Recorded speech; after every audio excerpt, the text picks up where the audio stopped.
Энэхүү бүтээлийг 100 сая мод өвлүүлэн үлдээе аяны хүрээнд хүүхэд багчуудад амьд байгалийн уялдаа холбоо говь нутгийн онцлогийг таниулах зорилгоор бүтээв. Хэрсүү үрийн аялал. 10 дугаар сар гарлаа. Уудам говьд намрын налгар өдрүүд үргэлжилж байв. Энэ үеэр цагийн төгөл үрээ цацдаг жамтай.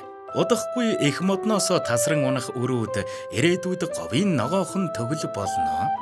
Цаг мод бидний үрээ цацах цаг болжээ. Төгөл маань дуу шүү ороод мөн ч сайхан байдаг шүү. Мянган үр говийн хөрсөнд унлаа.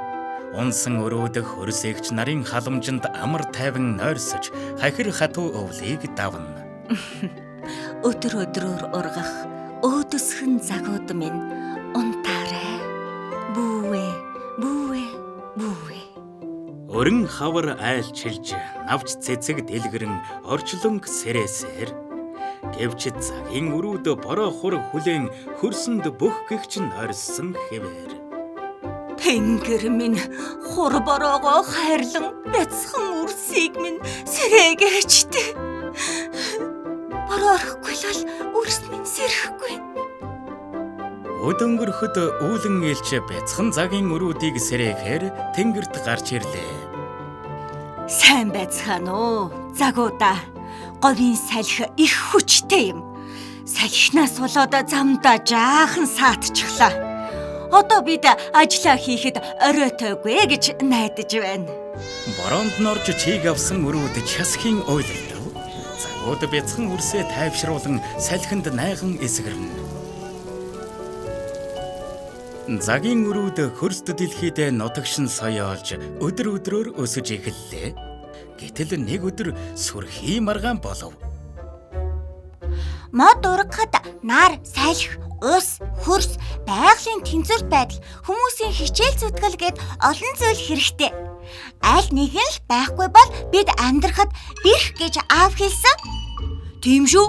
Бас биднийг ургахад хамгаалж тэтгдэг найз моднууд, сүүдрөөрөө хамгаалдаг өвслөг ургамал, хөрснөөс хоол тижээлэг минь зөөж өгдөг мөөгнүүдийг ч мартаж болохгүй. Үгүй дээ. Би бол говьд ургахаар төрсөн тэсвэр хатуужил сайтай мод. Нар, ус, шим тижээлийн аль нь ч надад хэрэггүй. Цаг чи ингэж ярьж болохгүй шүү дээ. Мөйлсний үр ихэд гайхаж харин цагийн үр ихэрхүү царайллаа. Тэгвэл чи наргүй, усгүй, найз нөхөдгүй амьдарч чадна гэж үү?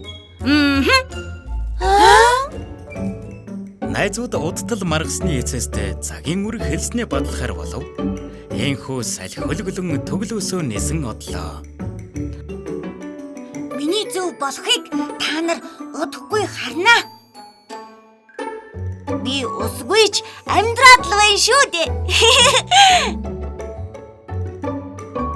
Удалгүй халуун нартай өдрүүд үргэлжилж цагийн бяцхан үр усгүй хуурайшиж амн их цангасныг ойлгов. Яагаад ийм хурцнаар гардаг юм бэ? Цангаж өглөө. Цагийн үр тоорын төгөлд хөрхийн алдад харангадан ухаан алдан унлаа.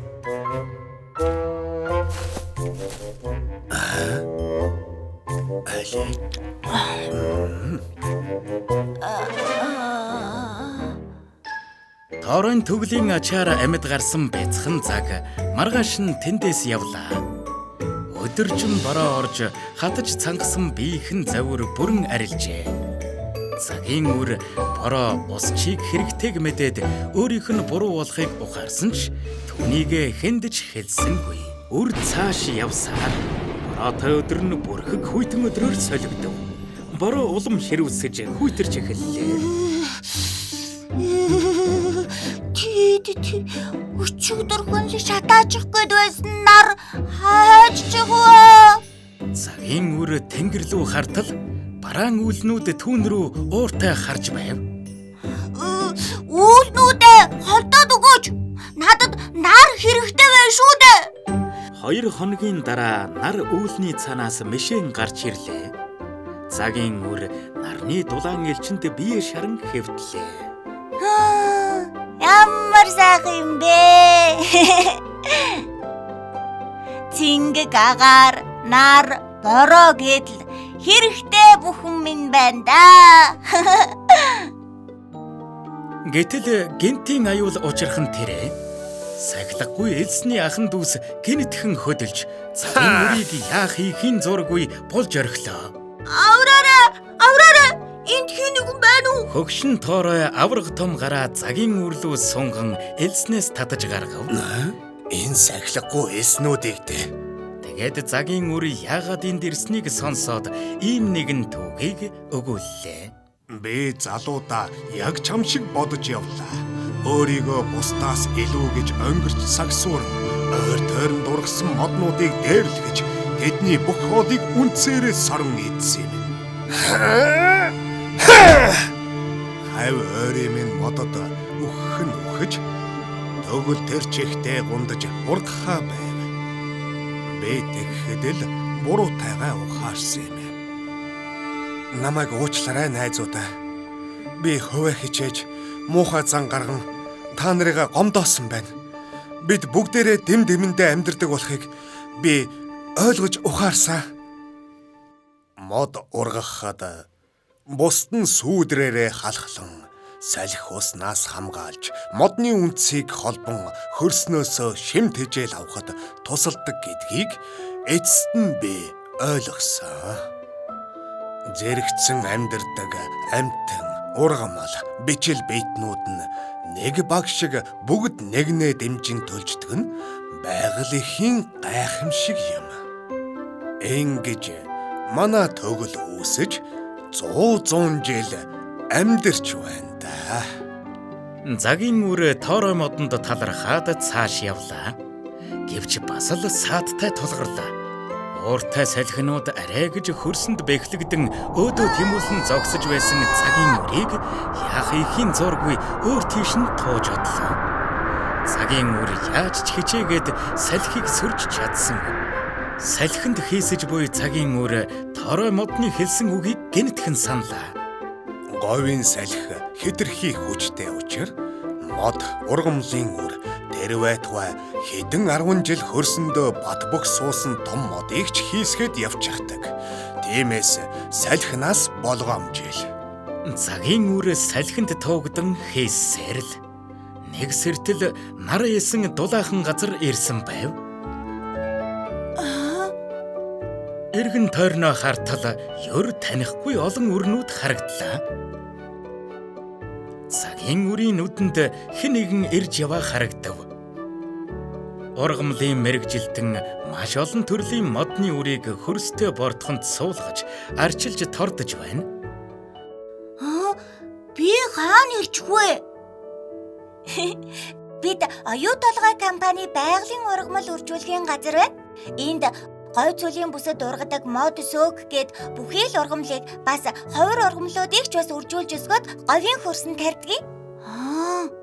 Сэргэж тэнхэрсэн цагийн үрийг үржил шимээр арвин хөрс бүхий бортхонд суулгалаа.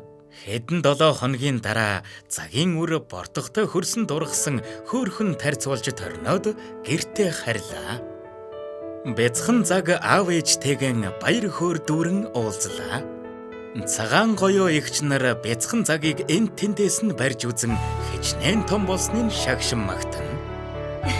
Бяцхан залуу минь ямар том болов вэ? Чамайг бид дахин харахгүй гэж айж байлаа. Энэ бол говь. Говийн өргөн удам тал нутгийн хаа нэгтээ амьдралын баяр баясгал бэлгсэн бяцхан төгөл байдаг. Тэр төгөлд хэн нэгэн буцаж иржээ. Цагийн төгөл инээд хөөрөөр бэлхэн байна. Уудам говь энэ шөнө дуу шуугантай хонно. Учир нь цагийн бяцхан үр адал явдалт аяллахын тухай найз нөхөд гэр бүлдээ ярьж өгөх юм. Тэр одоо зүрүүд байхаа болоод хэрсүү бяцхан цаг болжээ. 100 сая мод өвлүүлэн үлдээх.